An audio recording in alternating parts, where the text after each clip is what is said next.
চোর সন্দেহে গণপিটুনি, মৃত্যু মেকানিক্যাল ইঞ্জিনিয়ারের। রাতের অন্ধকারে অমানবিক দৃশ্যের সাক্ষী থাকল পশ্চিম মেদিনীপুর কেশিয়ারি ব্লকের গিলাগেরিয়া এলাকার বাসিন্দা বছর 33-এর সৌম্যদীপ চন্দ। জানা গিয়েছে, গত 8ই ফেব্রুয়ারি নাইট ডিউটির কারণে খড়গপুরের উদ্দেশ্যে বেরিয়েছিলেন। খড়গপুর লোকাল থানার অন্তর্গত বড়া খাগড়া সহ 3 জায়গায় গ্রামবাসীরা সন্দেহের বশে তাকে জিজ্ঞাসাবাদ শুরু করে। আনারকলি এলাকায় জিজ্ঞাসাবাদ না করেই সৌম্যদীপকে চোর সন্দেহে বেধড়ক মারধর স্থানীয়দের।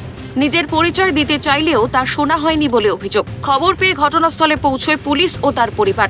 রক্তাক্ত অবস্থায় সৌম্যদীপকে উদ্ধার করে তড়িঘড়ি খড়গপুর মহকুমা হাসপাতালে নিয়ে যাওয়া হয়। শারীরিক অবস্থার অবনতি হলে তাকে ভুবনেশ্বর হাইটেক হাসপাতালে স্থানান্তর করা হয়। হাসপাতাল সূত্রে খবর, মারধরের কারণে স্পাইনাল কর্ড ভেঙে যায় তার। প্রায় 10 দিন আইসিইউতে মৃত্যুর সঙ্গে পাঞ্জা লড়ার পর শুক্রবার রাতে মৃত্যু হয় সৌম্যদীপের। শনিবার তার নিথর দেহ পৌঁছয় বাড়িতে। অভিযুক্তদের কঠোর শাস্তির দাবি জানায় পরিবার। ইতিমধ্যে তদন্ত শুরু করেছে পুলিশ। তো রাস্তায় যেতে যেতে প্রথমে এক জায়গায় ঘেরার পরে সেখান থেকে বেরিয়ে যায়।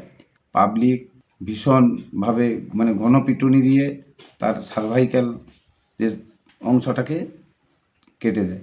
আর কোনো মানুষের ক্ষেত্রে বা কোনো মায়ের কোল যাতে এভাবে শূন্য না হয়, সেই জন্য আমি প্রশাসনের কাছে অনুরোধ রাখি যেন এর সুবিচার হয়। ফের গণপিটুনিতে মৃত্যু। বারবার পুলিশ প্রশাসনের তরফে সচেতন করা হলেও কেন সচেতন হচ্ছে না সাধারণ মানুষ? কেন বারবার আইন নিজের হাতে তুলে নেওয়া হচ্ছে? আর কত সৌম্যদীপের প্রাণ গেলে বন্ধ হবে এই মব কালচার? প্রশ্ন থেকেই যাচ্ছে। পশ্চিম মেদিনীপুর থেকে অভিষেক চক্রবর্তীর রিপোর্ট, ক্যালকাটা নিউজ।